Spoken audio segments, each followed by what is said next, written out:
Today, I know the main difference between American and Chinese import businesses.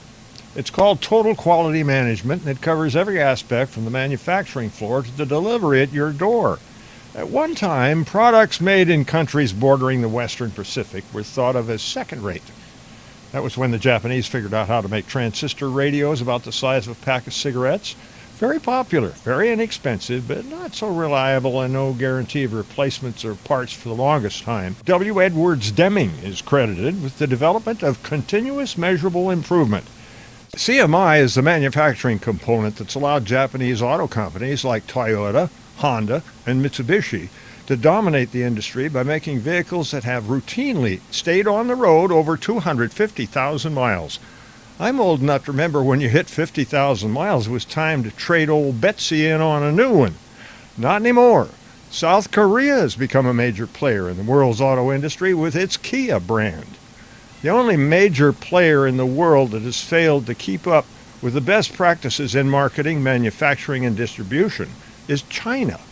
They're like Japan was in the late 40s and 50s, great at making cheap trinkets with mass appeal, but absolutely miserable at providing reliable guarantees and almost useless at delivering them timely, if at all, to the end user. The very best I've run into is MD Hearing. They import the tiny electronic devices at very low cost and can compete head-to-head with the giants in the industry. I've been a customer for the better part of a decade and have had my share of difficulties. On May 14th, I ordered the replacement tubing and comfort tips for my upgraded Volt Max 2 set. They were shipped on the 15th, but they never left the dock, and USPS tracking had them there for 2 weeks. I called MD Hearing and reported the problem and had free replacements within 3 days. And they said if the lost shipment showed up, and it did, keep it. It's on the house. Now, on April 10th, I ordered a religious-themed shirt from Faith Outfit as a gift for a friend in California.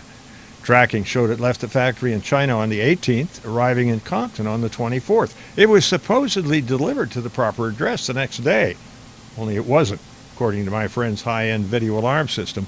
Faith Outfit says the package was delivered to the front porch, but there's no video alarm record of it ever happening. Thing is, Faith Outfit has made no offer of refund or replacement, just argument from what appears to be a knockoff scam online. Faith Outfit has been given every opportunity for my endorsement. Instead, I recommend that you stay as far away from Faith Outfit as possible.